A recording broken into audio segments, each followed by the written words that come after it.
आप देखते हैं कि यही इलाहाबाद में एक शख्स जिसको कोर्ट ने सजा दे दी गई थी, जिसके हाथों में हथकड़ियां थी, पुलिस की मौजूदगी में उसको हत्या कर दी गई। कोई नाम लेने तैयार नहीं था। मैंने खुलकर कहा कि अतीक अहमद का कत्ल है ये, और कातिल कर कत्ल करने वालों पर एक्शन लेना चाहिए। फिर आप देखते हैं कि जेल में मुख्तार अंसारी, उनका परिवार कह रहा है कि उनको स्लो पॉइजन दे दिया गया। जब नाम लेने के लिए तैयार नहीं है तो वोट के हकदार कैसे बन सकते हैं? आपके बताइए। आप बताइए, कब तक हम सिर्फ जिंदा रहने के लिए वोट का इस्तेमाल करेंगे? क्या हमारे इस गांव में हमारे को शिक्षा की जरूरत नहीं है, अस्पताल की जरूरत नहीं है, इंसाफ की जरूरत नहीं है? चुनाव आएगा और सब आपके दरमियान में आकर कहेंगे कि इनका खौफ दिलाया जाएगा, बीजेपी का खौफ दिलाया जाएगा, तो कभी ये बताएंगे कि हमको वोट दो, हम तुम्हारी इबादत गाहों की हिफाजत करेंगे, हम तुम्हारे घर की हिफाजत करेंगे। जो लोग समाजवादी पार्टी को वोट देना चाह रहे हैं, आपका इख्तियार है, आप जिसको चाहे वोट दें, मगर बताइए, जब बुलडोजर से घर तोड़े जा रहे थे तो क्या अखिलेश यादव आज आपके दरमियान में आकर खड़े थे? जब बुलडोजर चलाए जा रहे थे तो जावेद, सुनिए, जब बुलडोजर, सुनिए भाई सुनिए, अरे सुन तो लीजिए, जब बुलडोजर चल रहा था तो जेल को कौन जाता है? जावेद जाता है, शालम जाता है, जीशान रहमानी जाता है। ये कौन है? ये मंजलिस के हमारे सिपाही हैं। इसीलिए मैं आपसे अपील कर रहा हूं।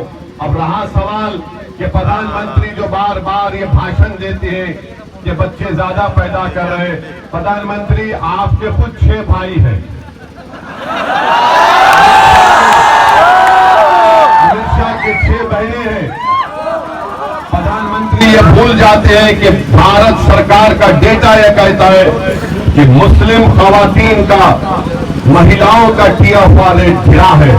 हम भारत के प्रधानमंत्री को पहले भी कह चुके और आज भी कह रहे हैं कि हम किसी के गले से उतरा हुआ मंगलसूत्र लेने वाले नहीं है।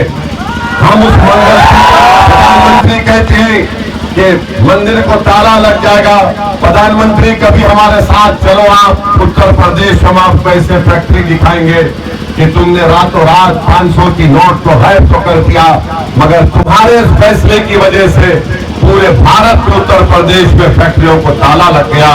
गरीब परेशान आज भी है, कर्जों में डूब चुका है। प्रधानमंत्री ने कहते हैं कि ताला लग जाएगा। अरे बताओ, तुमने पूरे भारत में चंद घंटों में लॉकडाउन का ऐलान कर दिया, तुमने पूरे भारत को ताला लगा दिया, तो जितने उत्तर प्रदेश के नौजवान लोग मुंबई में थे, दिल्ली, हैदराबाद में थे, वो वापस अपने वतन को नहीं आ सके। यहाँ पर इसीलिए हम आपसे कह रहे हैं कि प्रधानमंत्री अपने असली एजेंडे पर आ चुके हैं और बात कर रहे हैं, सिर्फ ऐसी ऐसी बातें प्रधानमंत्री कर रहे हैं। और फिर उत्तर प्रदेश के मुख्यमंत्री बोलते हैं कि फुला की आत्मा आ गई।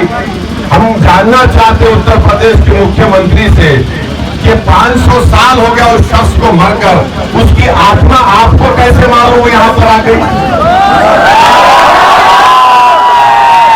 तो मालूम हुआ कि उत्तर प्रदेश के मुख्यमंत्री को जिंदों की फिक्र नहीं है, आत्माओं की फिक्र है। अच्छा, अगर आत्मा आ गई तो क्या गोडसे की आत्मा थी जिसने उत्तर प्रदेश के नौजवानों का इम्तिहान का पेपर लीक कर दिया? बताओ। प्रधानमंत्री ने विधानसभा के चुनाव में कहा था, तीसरे फेज के चुनाव में कहा था कि छुट्टा जानवर को मैं रोक दूंगा। प्रधानमंत्री आप दिल्ली में आराम से बैठे, छुट्टा जानवर पूरे उत्तर प्रदेश के किसानों को, खेतों को बर्बाद कर देगा। मेरे अजीज दोस्तों और बुजुर्गों, फिर आप देखते हैं समाजवादी पार्टी आज कह रहे हैं, बड़ी बड़ी बातें कर रहे हैं, उनके बस की बात नहीं है। अगर पीडीएम को आप कामयाब करेंगे और इंशाअल्लाह पीडीएम के एमपी बनेंगे, अगर भारत में चुनाव के बाद नरेंद्र मोदी से हटकर किसी और को प्रधानमंत्री बनने का मौका मिलेगा बीजेपी की पार्टी को छोड़कर, तो मैं जिम्मेदारी से कह रहा हूं कि हम उसकी तारीफ करेंगे। हम भी चाहते हैं